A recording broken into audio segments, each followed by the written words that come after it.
नमस्कार। स्वागत है आपका डार्क डायरी में।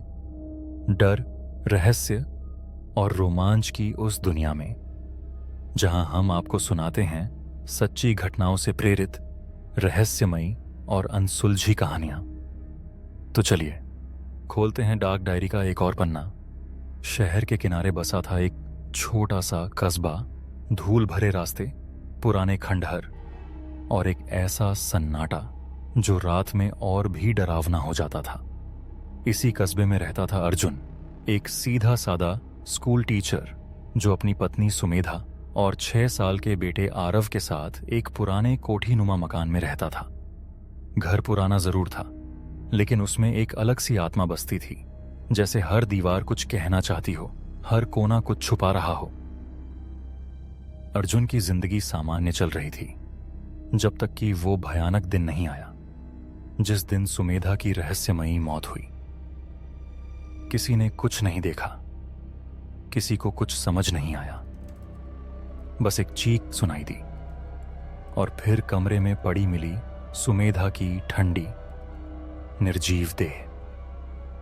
कोई निशान नहीं, कोई खून नहीं। मौत जैसे छाया बनकर आई और उसे अपने साथ ले गई।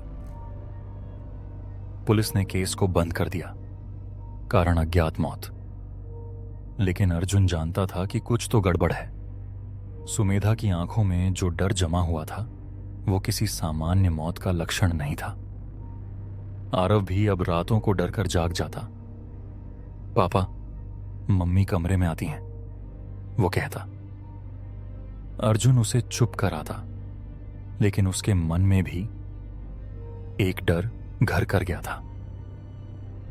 एक रात अर्जुन की नींद खुली।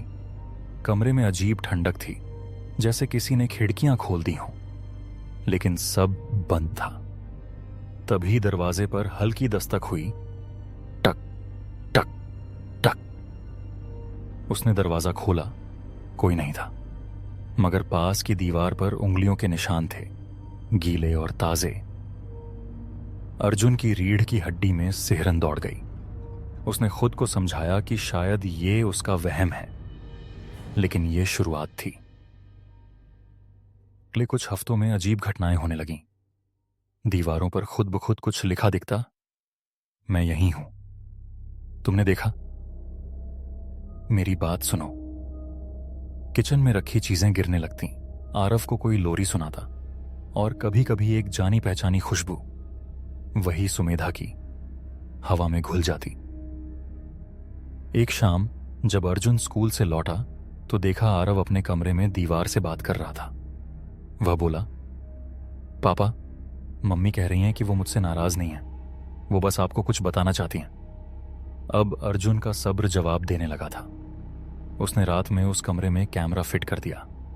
अगली सुबह रिकॉर्डिंग देखी तो उसमें आरव अकेला बैठा था, लेकिन सामने की दीवार पर अचानक एक धुंधली आकृति उभर आई।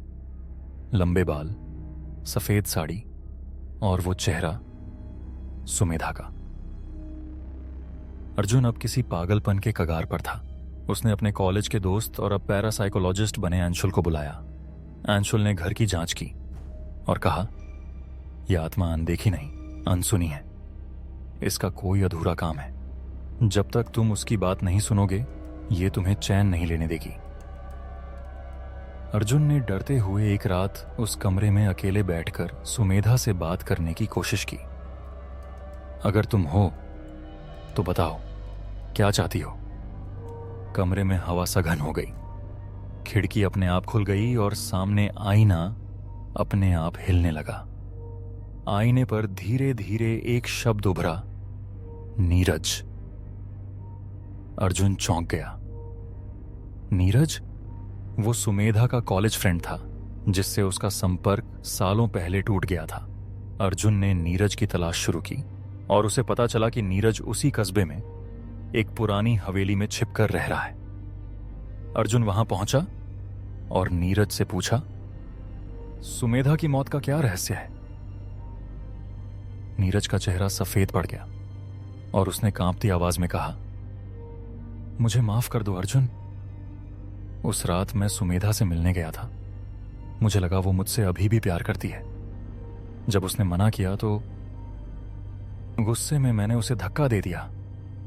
वो गिर पड़ी और मर गई। अर्जुन की आंखों में खून उतर आया, लेकिन उसने खुद को संभाला। उसके बाद मैंने उसकी नब्ज देखी। वो जा चुकी थी। डर के मारे मैं वहां से भाग गया और किसी को कुछ नहीं बताया। लेकिन मुझे लगता है वो आज भी मुझे ढूंढ रही है। अर्जुन घर लौटा और उस रात सुमेधा की आत्मा से फिर बात की। नीरज ने कबूल कर लिया है।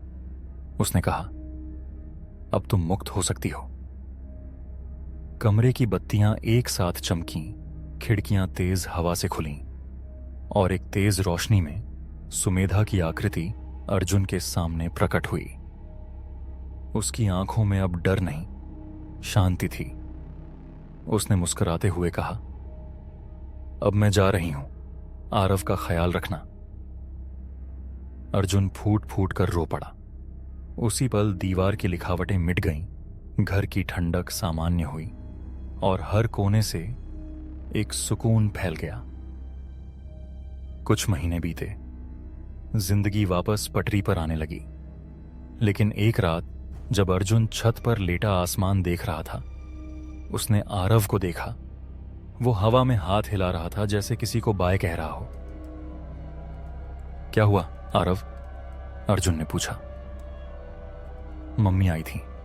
उन्होंने कहा कि वो अब कभी नहीं आएंगी, लेकिन वो हमसे बहुत प्यार करती हैं। अर्जुन मुस्कुराया और आसमान की ओर देखा, जहां शायद कोई आत्मा अब चैन से थी। लेकिन कुछ रहस्य कभी पूरी तरह नहीं सुलझते। तो ये थी आज की कहानी।